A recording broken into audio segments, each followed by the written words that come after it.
morning, everyone. It's me, Chandra. I'm here today to kind of explain to you this video and hope that to do this a lot more often in the future. We've been focusing a lot as a family on what the strengths the Lord has given us to best minister to you guys during this time when we can't physically interact with you every day and just be at the church working behind the scenes to keep everything running. We want to still be very active in your life and ministering to you. So this was one of the ideas we had, is all those times you guys have asked for, how do you do this? How do you make that bread? This was so good at potlucks and dinners that we host. I want to kind of let you inside that, and now that I have the time, make some videos to show you how I make those things in hopes that you will be able to help get your family through this time of quarantine and not being able to go to the store and buy everything that we normally buy and take for granted up to this point on a regular basis. So today I'm going to be teaching you how to make my Cuban bread. Many of you guys have had this at a soup and sandwich fellowship, or we've brought it to you when you've been sick or recovering from surgery. And so today I'm going to show you how to do that because it is an easy bread. My mom's been making this since I was a little girl. We made it camping. It was our go-to camping bread. So if you can make something camping, it's easy. That's the general rule. I just want to let you know we're completely inviting you into our home, so you may see my dogs, you may hear my dogs, you may hear Jaden, Brian. This is just by no means a professional video, and people along the lines of people who make videos every day would probably laugh their heads off. And maybe you guys will get a chuckle of it too. Maybe I'll be more comic relief than Jaden, and that would show him something. But anyway, so let's just get started. We're gonna do our best to pause and just pick up. We have no idea what we're doing, so bear with us. Anyway, so Cuban bread. I have a stand mixer, a KitchenAid stand mixer. If you do not have it, obviously we don't have this camping, you can do this by hand. As a matter of fact, you might end up being better off than the rest of us who have a stand mixer, because you'll actually be working those muscles during quarantine. But we're gonna just start with 3 cups of white flour in this bowl. Normally you'd put in 4. Today I'm using white flour and potato flour, okay? Why is I'm having a hard time getting white flour every time I go to the store, and maybe you are too. So I'm doing my best to make the stores that I have last. So I'm adding a cup of potato flour instead of the 4 full cups of white flour. So it's, again, 3 cups of white flour and 1 cup of potato flour, okay? To that we add 2 tablespoons of just plain white sugar. Yes, you need sugar. Yeast feeds on sugar. So if you don't have sugar in your yeast bread, it's not gonna get the same crumb. It's not gonna rise the way it should, okay? And then just 2 tablespoons of dry yeast, dry active yeast, and 1 tablespoon, yes, tablespoon of salt, okay? This is what makes it good. Salt is a good thing. The Lord knew what he was talking about when he said we're the salt of the earth. So you just put all that together, all your dry ingredients together, and stir it. Maybe my KitchenAid is working.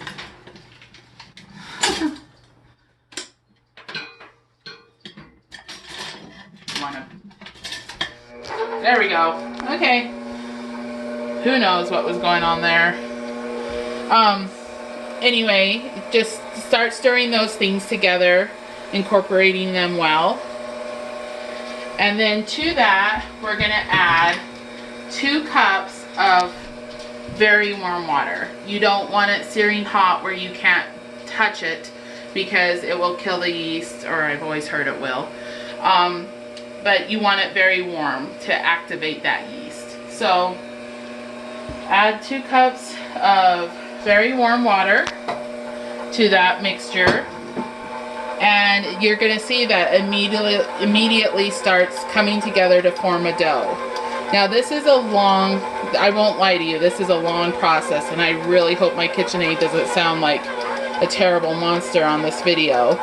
But we're going to work it to get it into a dough, and as it becomes a dough and incorporates along the dough hook here, we're gonna add a little more flour as is necessary.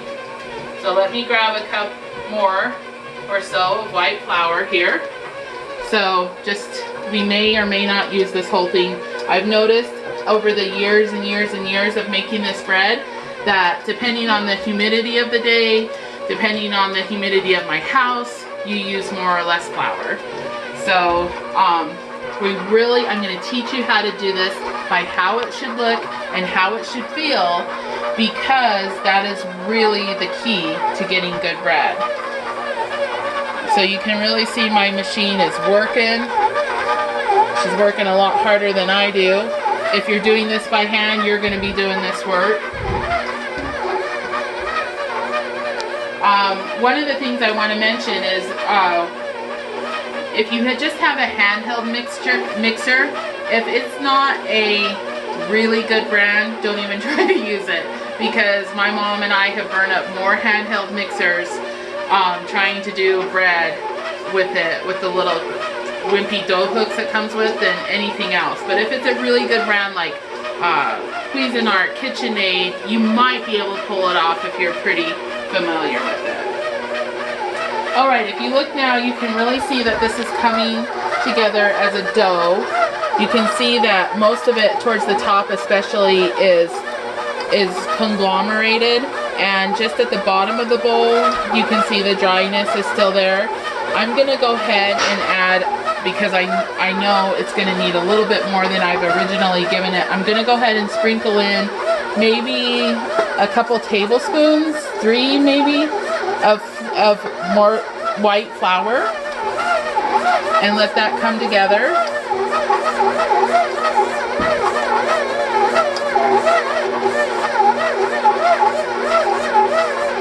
In a minute here, when we get it to the right consistency, we're gonna let it knead in the KitchenAid for 8 minutes. Kneading is important. Kneading is what builds up gluten in the flour, and gluten is a protein of flour, and gluten is what gives bread its stretchy, elastic texture. If you have white bread, it has a lot of gluten in it, because that's why it makes it so balloony and soft and incredible. That's why we all love white bread. Okay, come take a look at this. So kneading is a really important step, and you don't want to skip it, okay? Brian, if you can get down in the bowl there, you'll see that the bowl is clean on the edges, but you can see that it's trying to stick to the bowl. If it's still trying to stick to the bowl, it needs more flour, okay? So we're gonna, and if you're doing this by hand, if your dough is still really sticky and trying to stick to your hand, same principle, you're gonna want to add more flour. So I just sprinkle in a tablespoon or 2 at a time and let it keep working until I see that she's sticking all on the hook instead of trying to adhere to the bowl. So we're gonna just sprinkle in a little bit more. There we go, that should probably be enough.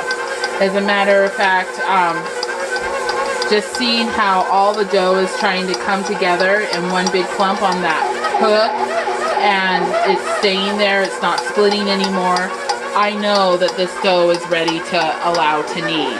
So I'm gonna go ahead and let this knead for 8 minutes. While I'm letting this knead, I'm gonna put you on pause so you don't have to sit here for 8 minutes with me, and I don't have to try to talk to you. But be watching this. Like, if the dough is starting to look like it's trying to stick to the bowl, sprinkle in more flour. It's not going to kill it. If you're kneading it by hand at this point because you don't have a stand mixer and it's starting to get sticky on your hands, sprinkle in more flour. Keep working that dough with the flour as you're kneading it to get it right. So I'm going to go ahead and cut away and for 8 minutes, and I'll come back in a minute. Okay, we're back. So we have a roughly 1 minute left of kneading, so I brought you back to see what the dough looks like. You'll see here I have had to add more flour, probably because I was using potato flour, which doesn't naturally build up gluten, so I've been adding more flour this entire time.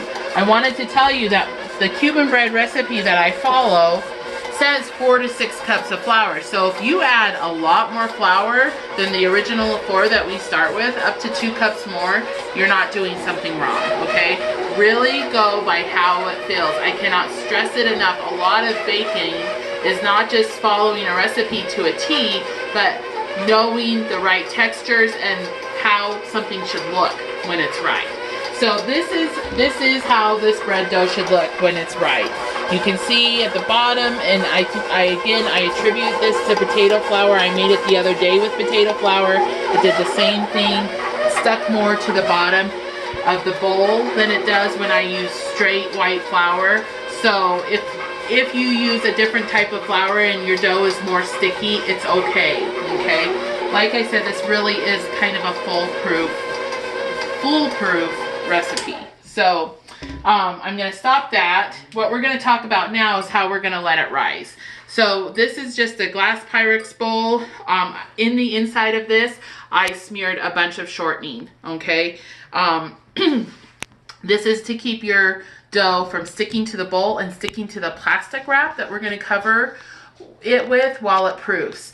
One other thing I want to say is, as always at this time, I turn my oven on to 350. That is what this bread bakes at.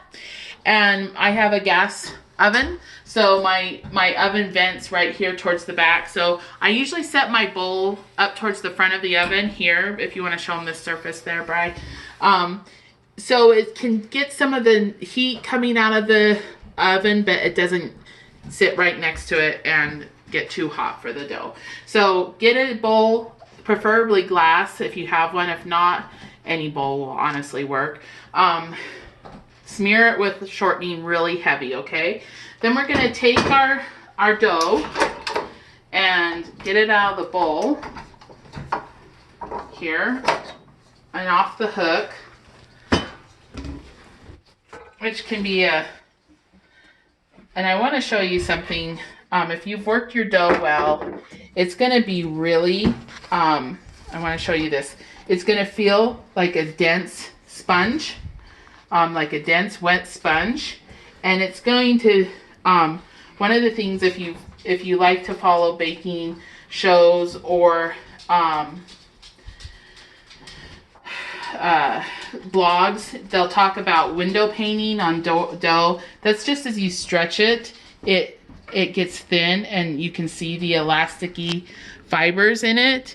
Okay, when you've worked the dough well and it has a lot of gluten, it will have those.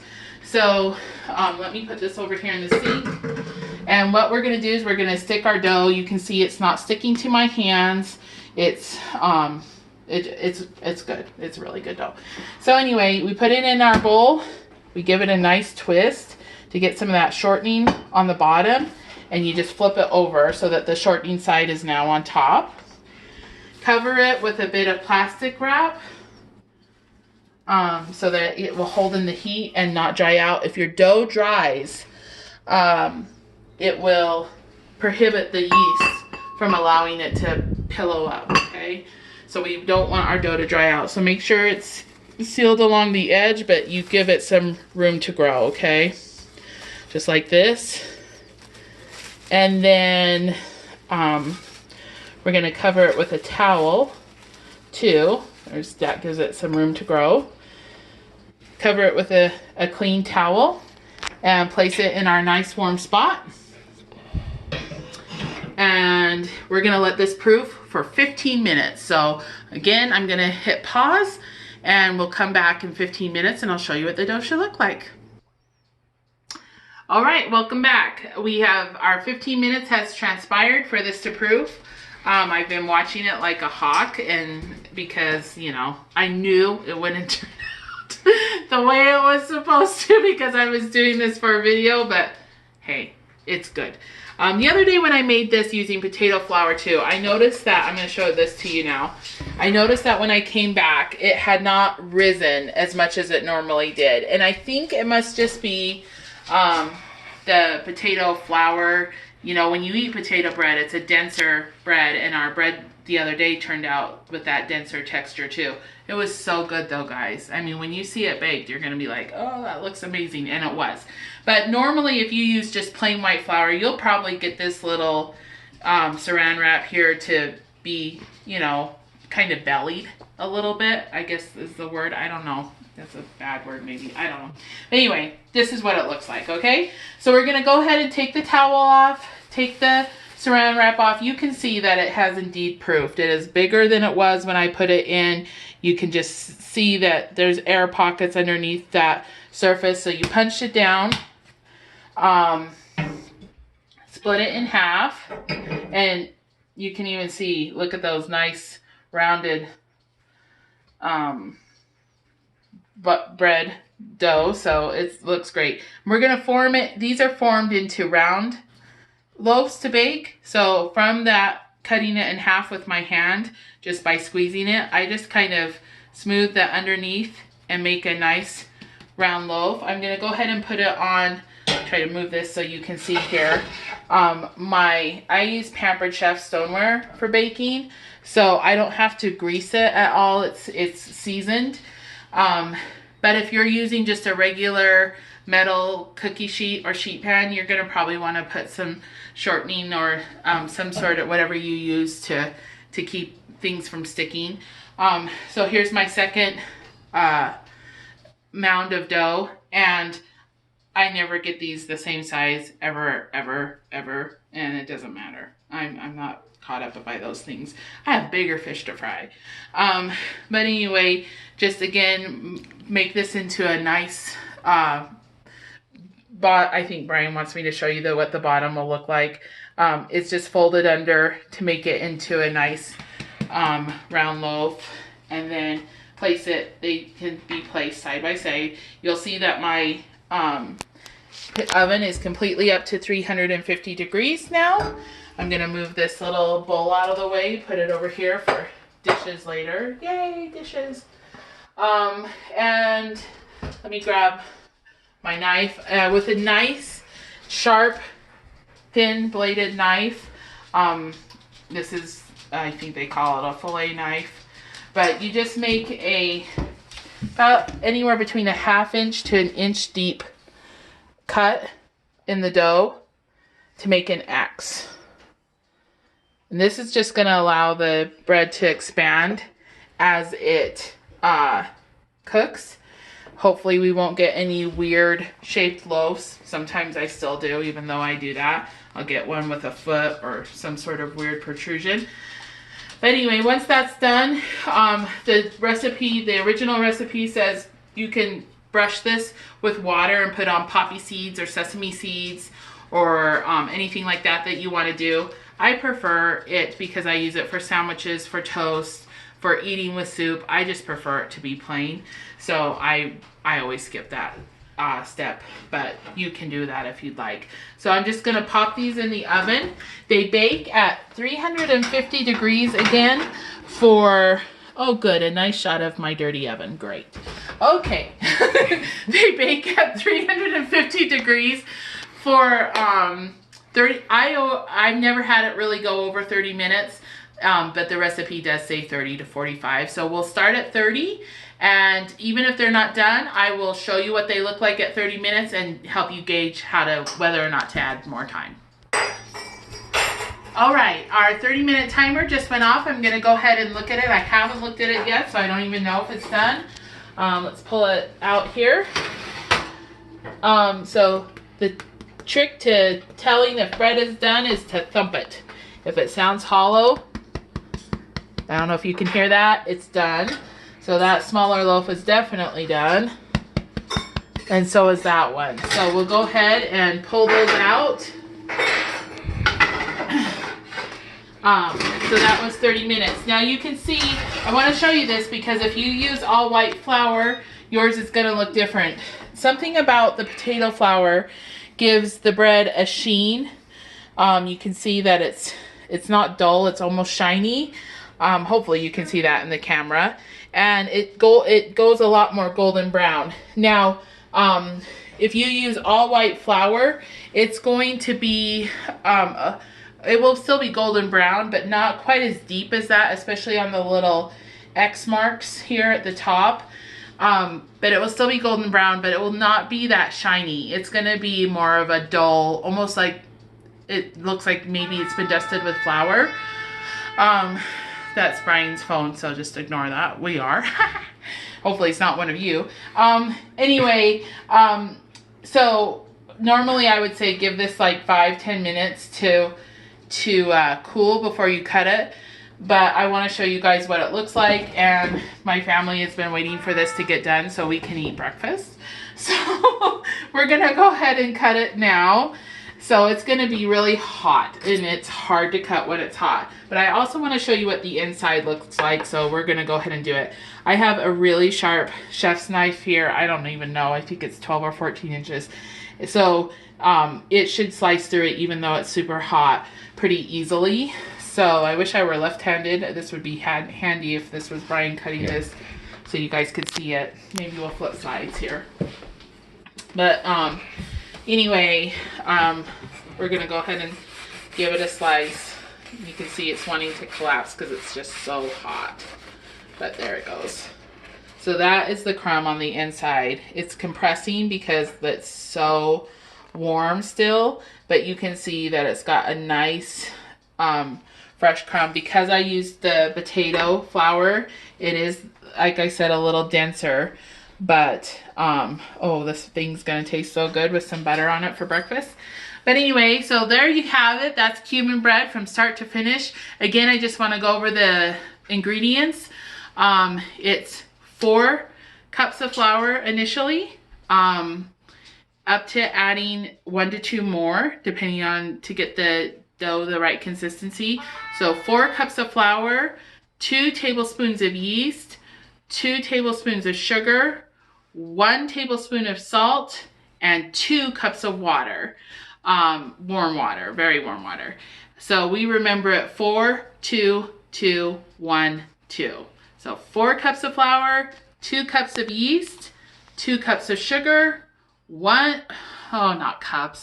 2 tablespoons of yeast, 2 tablespoons of sugar, 1 tablespoon of yeast, and 2 cups of hot water.